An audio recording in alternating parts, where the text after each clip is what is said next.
सुनो, क्या तुमने कभी सोचा है आखिर ऐसा क्यों होता है कि कुछ महिलाएं बहुत खूबसूरत नहीं होती, बहुत अमीर भी नहीं होती, लेकिन फिर भी जिस पुरुष की जिंदगी में वे आती हैं वह उन्हें कभी भूल नहीं पाता। वहीं कुछ रिश्ते ऐसे भी होते हैं जहां सब कुछ होने के बाद भी धीरे धीरे प्यार कम होने लगता है। तो सवाल यह है, आखिर पुरुष के दिल में हमेशा खास जगह कौन सी महिला बनाती है? क्या सिर्फ सुंदरता, क्या सिर्फ पैसा, या फिर कोई ऐसी बात जो चेहरे से नहीं दिल से जुड़ी होती है? आज मैं तुम्हें नैना की कहानी सुनाऊंगा।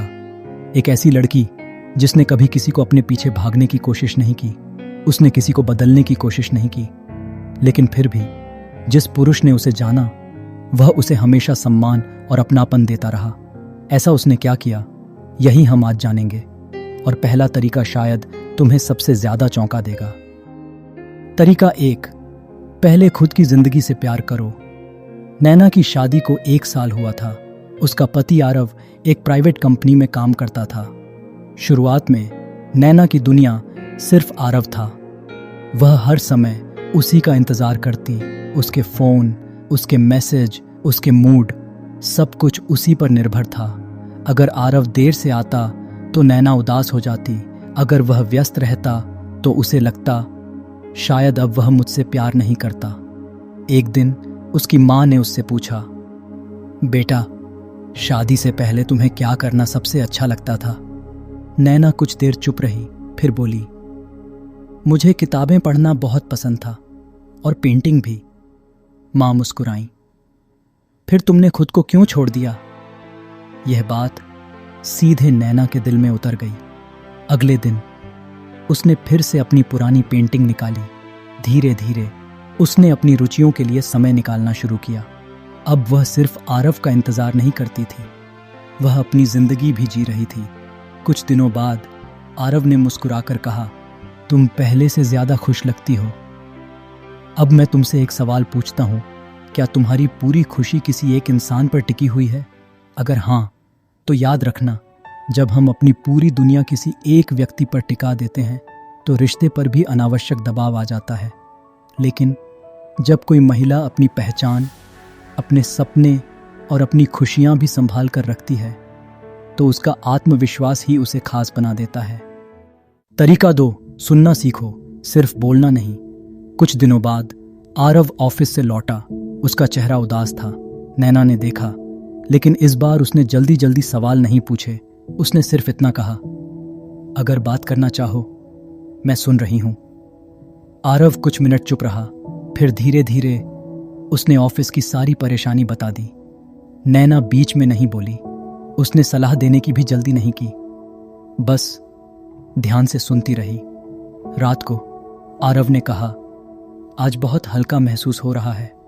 नैना हैरान थी, उसने तो कुछ किया ही नहीं था, लेकिन सच यही था, कई बार सबसे बड़ी मदद सिर्फ किसी को ध्यान से सुन लेना होती है। अब मैं तुमसे पूछता हूं, जब सामने वाला अपनी परेशानी बताता है, क्या तुम तुरंत समाधान देने लगते हो या पहले उसे पूरा सुनते हो? हर व्यक्ति चाहता है कि कोई उसे समझे, और जो महिला बिना जज किए धैर्य से सुनना जानती है वह पुरुष के दिल में विश्वास की जगह बना लेती है। तरीका 3, सम्मान छोटे छोटे व्यवहार में दिखता है। एक रविवार आरव ने खाना बनाने की कोशिश की। रोटी गोल नहीं बनी, सब्जी में नमक थोड़ा ज्यादा था। वह खुद हंसने लगा, मुझसे नहीं होगा। नैना भी हंसी, लेकिन मजाक उड़ाने के लिए नहीं। उसने कहा, कोई बात नहीं, अगली बार और अच्छी बनेगी। उसने उसकी कोशिश की तारीफ की। उस दिन आरव ने महसूस किया कि इस घर में उसकी गलतियों पर उसका अपमान नहीं होगा, बल्कि उसे सीखने की जगह मिलेगी। अब मैं तुमसे एक सवाल पूछता हूँ, क्या तुम सामने वाले की छोटी छोटी कोशिशों की भी सराहना करते हो? याद रखो, सम्मान सिर्फ बड़े शब्दों से नहीं, छोटे व्यवहारों से दिखाई देता है। और जिस रिश्ते में दोनों एक दूसरे का सम्मान करते हैं वहां प्यार लंबे समय तक टिकता है। आज नैना की कहानी से हमने 3 बातें सीखी। अपनी पहचान और खुशियों को बनाए रखना, सुनना सीखना, छोटे छोटे व्यवहारों में सम्मान दिखाना। लेकिन कहानी अभी खत्म नहीं हुई। आगे नैना ऐसी 3 आदतें अपनाएगी जिनके बाद आरव सिर्फ उससे प्यार ही नहीं करेगा, बल्कि हर मुश्किल समय में सबसे पहले उसी पर भरोसा करेगा। और छठा तरीका शायद पूरे रिश्ते की दिशा बदल दे। सुनो, अभी तक तुमने देखा नैना ने कभी आरव को अपने प्यार से बांधने की कोशिश नहीं की। उसने खुद की पहचान बनाए रखी, धैर्य से सुनना सीखा और हर छोटी कोशिश का सम्मान किया। धीरे धीरे आरव के मन में नैना के लिए सिर्फ प्यार ही नहीं बल्कि गहरा सम्मान भी पैदा होने लगा। लेकिन क्या सिर्फ इतना ही काफी था? नहीं, क्योंकि किसी भी रिश्ते की असली परीक्षा मुश्किल समय में होती है। और अब नैना की जिंदगी में भी एक ऐसा मोड़ आने वाला था जहां उसके अगले 3 व्यवहार उसके रिश्ते की नींव को और मजबूत करने वाले थे। तरीका 4, मुश्किल समय में साथ खड़े रहो, सिर्फ अच्छे समय में नहीं। कुछ महीनों बाद आरव की कंपनी में कर्मचारियों की संख्या कम कर दी गई। उसे नौकरी तो मिली रही, लेकिन उसकी तनख्वाह कम हो गई। घर लौटते समय वह पूरे रास्ते यही सोच रहा था, अब घर कैसे चलेगा? नैना क्या सोचेगी? वह घर पहुंचा और चुपचाप सोफे पर बैठ गया। नैना ने उसके चेहरे को देखा और समझ गई कुछ ठीक नहीं है। उसने पूछा भी नहीं, क्या हुआ? वह उसके पास बैठ गई और बोली, जो भी बात है हम दोनों मिलकर संभाल लेंगे। आरव ने पहली बार राहत की सांस ली। उसे एहसास हुआ कि वह इस लड़ाई में अकेला नहीं है।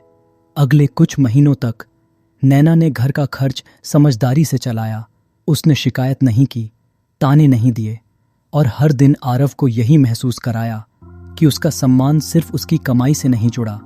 कुछ समय बाद जब सब सामान्य हुआ, आरव ने एक बात कही, उस कठिन समय में मुझे सबसे ज्यादा ताकत तुम्हारे भरोसे से मिली थी। अब मैं तुमसे एक सवाल पूछता हूं, जब सामने वाला मुश्किल में होता है, क्या तुम उसका हाथ पकड़ते हो या उसकी कमियां गिनाने लगते हो?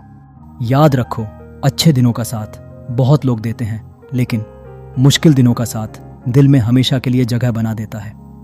तरीका 5, विश्वास बनाए रखो, शक नहीं। कुछ दिनों बाद आरव एक ऑफिस ट्रिप पर गया। 2 दिन तक वह बहुत व्यस्त रहा। फोन कम आया, मैसेज भी देर से आए। नैना के मन में भी कई सवाल आए, लेकिन उसने बिना वजह कहानी बनानी शुरू नहीं की। उसने खुद से कहा, अगर कोई बात होगी तो हम बैठकर बात करेंगे। आरव जब वापस आया तो उसने सबसे पहले कहा, धन्यवाद, तुमने मुझ पर भरोसा रखा। यहीं से उनका रिश्ता और मजबूत हो गया। अब मैं तुमसे पूछता हूं, क्या तुम रिश्ते में भरोसा ज्यादा रखते हो या हर छोटी बात पर शक करने लगते हो? विश्वास का मतलब आंखें बंद कर देना नहीं होता। विश्वास का मतलब है बिना सबूत के आरोप लगाने से बचना और बातचीत के लिए जगह बनाए रखना। जहां भरोसा होता है वहां रिश्ता सांस लेता है। जहां हर समय शक होता है वहां प्यार धीरे धीरे घुटने लगता है। तरीका 6, सामने वाले को बदलने की नहीं, समझने की कोशिश करो। एक शाम आरव चुप था। पहले वाली नैना शायद बार बार पूछती, क्या हुआ? तुम पहले जैसे क्यों नहीं रहे? लेकिन अब वह बदल चुकी थी। उसने सिर्फ इतना कहा, अगर अभी बात करने का मन नहीं है तो कोई बात नहीं, जब मन हो मैं यहीं हूं। कुछ देर बाद आरव खुद उसके पास आया।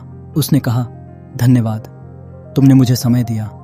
उस दिन नैना को समझ आया कि हर इंसान का भावनाएं व्यक्त करने का तरीका अलग होता है। किसी को तुरंत बात करनी होती है तो किसी को थोड़ा समय चाहिए होता है। अब मैं तुमसे एक सवाल पूछता हूं, क्या तुम सामने वाले को समझने की कोशिश करते हो या उसे अपने हिसाब से बदलना चाहते हो? रिश्ते तब मजबूत होते हैं जब दोनों एक दूसरे की अलग पहचान को स्वीकार करते हैं। कुछ साल बाद एक शादी की सालगिरह पर आरव ने नैना को एक छोटा सा पत्र दिया। उसमें लिखा था, तुमने मुझे कभी बांधने की कोशिश नहीं की, तुमने मुझे बदलने की कोशिश नहीं की, तुमने मुझे हमेशा समझा और शायद यही वजह है कि आज भी घर लौटते समय सबसे पहले तुम्हारा चेहरा याद आता है। नैना की आंखों में आंसू थे, लेकिन इस बार ये आंसू दुख के नहीं, सुकून के थे। पूरे 6 तरीके एक साथ। अपनी जिंदगी और पहचान को बनाए रखो, सामने वाले को ध्यान से सुनो, छोटे छोटे व्यवहारों में सम्मान दिखाओ, मुश्किल समय में साथ खड़े रहो, विश्वास और खुली बातचीत बनाए रखो, सामने वाले को बदलने की नहीं समझने की कोशिश करो। अंतिम संदेश, सुनो, किसी के दिल में खास जगह महंगे उपहारों से नहीं बनती, ना ही बार बार आई लव यू कहने से। वह बनती है सम्मान से, भरोसे से, समझ से और उस एहसास से कि तुम्हारे साथ मैं बिना डर के जैसा हूं वैसा रह सकता हूं। याद रखना, जो रिश्ता जीतने की कोशिश करता है वह अक्सर हार जाता है, लेकिन जो रिश्ता समझने की कोशिश करता है वह उम्र भर दिल में बस जाता है।